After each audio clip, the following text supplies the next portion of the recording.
The Southwest Collection Special Collections Library is another place that tech students can research hard-to-find documents for their classes.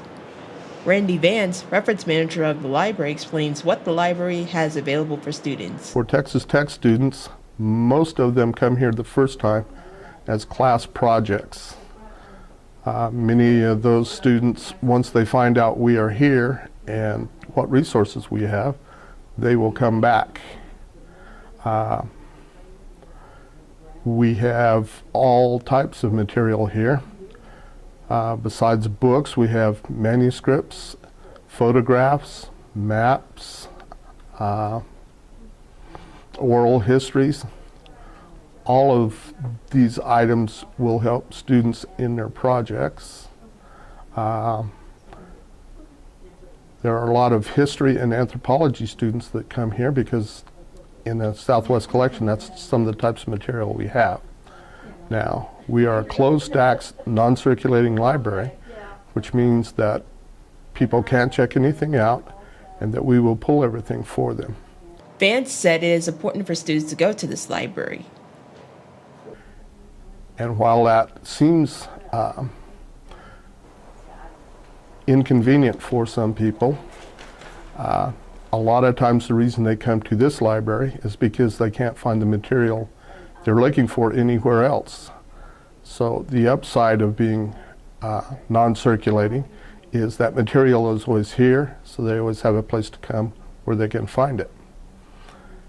Now, a lot of the stuff we have is rare and unique materials, and our job in the reference area is to help preserve that material while making it as available as possible to the students and outside researchers. It's important for students to come here because they can learn how to use this rare and unique material. We have a lot of primary source material here, and that's also important for students to learn how to use it. So anybody is welcome to come in.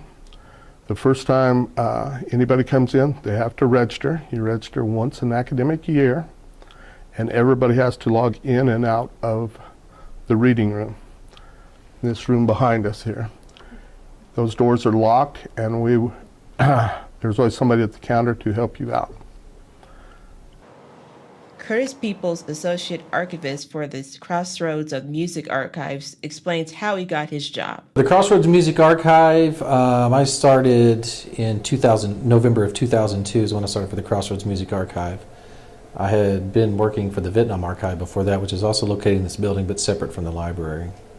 And I started there as a volunteer in 1997 and then just have worked my way up. And the Crossroads Music Archive started while I was working with the Vietnam Archive. I used to work for a studio called Don Caldwell Studios here in Lubbock.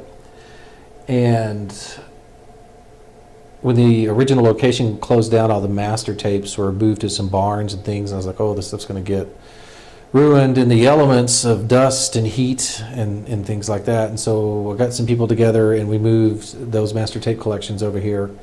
And that would have been about 2000, 2001. I guess we finally got everything moved over here.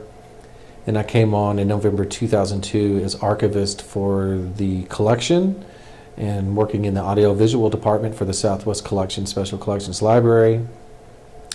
And so since then, the Crossroads Music Archive, we now have over 100 music collections of various music genres and from just a wide array of people. And you know, it encompasses music recordings, video recordings, posters, flyers, song lyrics, photographs, artifacts, just a little bit of everything that you might find in a personal collection.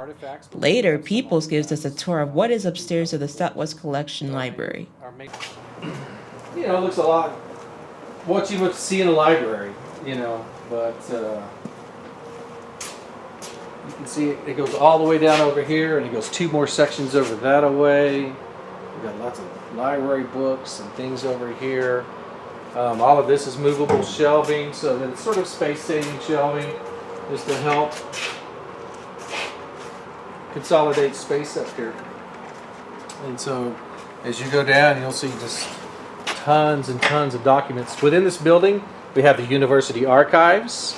We have the Southwest Collection, which is the general overarching collection. That's what the building's namesake is. It started in 1955.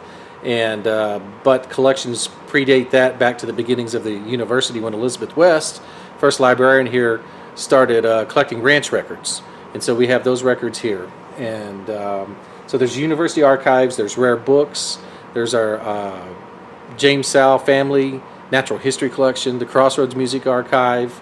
There's also the Vietnam Archive is in this building, although they're not attached to the library. They're their own separate entity.